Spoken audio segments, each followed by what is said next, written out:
Good day, everyone. My name is Marvin P. Tombo from Bised 2B. I will discuss the reflection video for Module 9 to 11. In Module 9, all about emotional behavior disorder.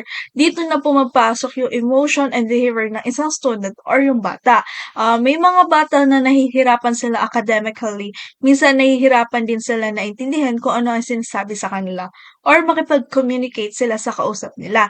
May iba't iba din tayong mga types of anxiety disorder. Mas naging aware ako na hindi madali ang magkaroon ng anxiety or emotional behavior disorder.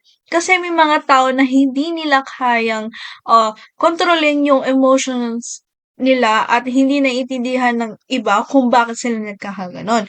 Isa din sa natutunan ko na kailangan mo harapin ang phobia mo para mawala ito. Isa din ang post-traumatic stress disorder na nagkaroon tayo ng post-traumatic dahil sa mga hindi natin inaasahan. For example, yung pagkarinig mo ng putok ng baril na hindi mo inaasahan at nagpanik ka dahil sa nangyari. Tas may mga bata na hindi komportable na hindi kausapin ang isang tao. For example, comfortable kang kausapin yung kaibigan mo, pero yung kaklase mo, hindi mo kayang kausapin or harapin.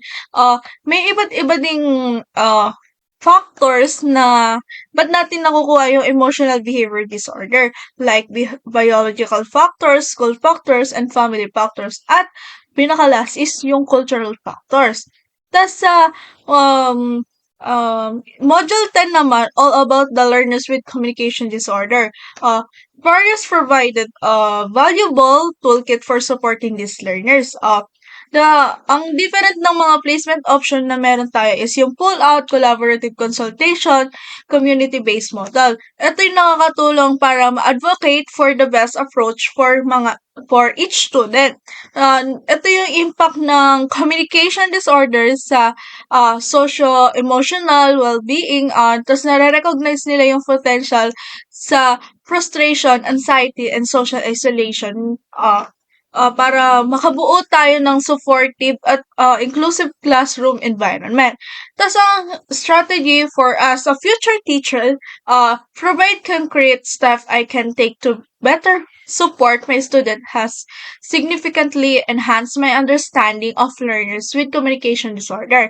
I feel better equipped to identify assets and support this student effectively. Yung assessment and identification naman is particularly nakakatulong siya highlighting the importance of as a teacher, observation alongside comprehensive na speech language pathology assessment na gano'n. Tapos na-emphasize siya ng culturally for assessment for English language learners. Kung tawagan natin is ELLS. Was crucial and something I'll keep in mind when working with diverse students population. Tas sa module na na-discuss sa educational approach was particularly and insightful. Yung various na strategy is yung functional, naturalistic, and use of argumentative and alternative communication. Kung tawagan natin is yung AAC. Nagpo-provide siya ng valuable toolkit for supporting na yung para suportahan yung mga student. Tapos, naging aware din ako sa parang dun sa may module 11 is naging aware din ako kasi isa dun sa topic ng module 11 is yung spinal vividae kasi yung brother ko is nagkaroon siya nung pinanganak siya ni mami is meron na siyang bukol sa likuran niya. So, sabi daw ng doktor is hindi nag-connect yung spinal cord niya kasi hindi naman siya totally bukol, is parang may tubig-tubig siya sa likuran niya, parang ano siya, yung parang balon, lobo na nilagyan ng water. Tas habang lumalaki naman siya is hindi siya kakaroon ng problem sa physically or behavior niya, naging normal naman siya at wala naman naging effect sa kanyang pamumuhay.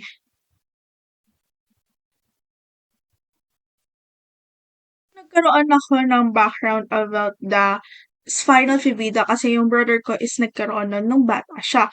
So, the ADHD was particularly helpful, detailing the three main types: uh, initiative, hyperactive, impulsive, and combined. And their associated characteristic of understanding the different presentation of ADHD.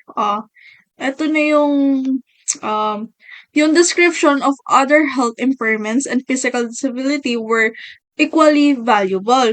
Effectively outlined the various conditions covered, the epilepsy, diatabs, fibrosis, sickle cells disease, Tysis disease, or your HIV, HIV or AIDS, high febrile palsy. Tas ito yung spinal bifida na binigay ko ng unang example dun sa unang video na nagkaroon nga yung brother ko nito. Tas yung muscular dystrophy and spinal cord injury, ito nagpo-provide ng causes, symptoms, and potential impact sa mag-aaral. The visual aids such as a diagram of healthy versus affected lungs and blood cells were particularly effective in clarifying complex medical information. Tas yung educational approaches naman siya was particularly and relevant. Yung behavior therapy and medication for ADHD, along with the importance of teaming and relative service like physical and occupational therapy.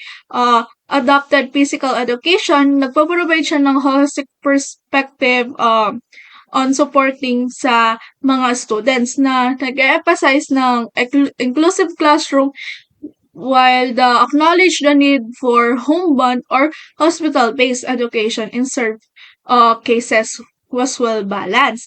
So, dito na natin yung environment modification na nag-assistive ng technology, or particularly na nagagamit at na-offer siya ng concrete strategy for creating more accessible na nagagamit ng mag-aaral sa sapat na environment. At example na to is yung modification and assistive technologies were particularly and readily implementable. So dito, na-enhance natin yung pag-iintindi natin sa mga estudyante na merong diverse needs.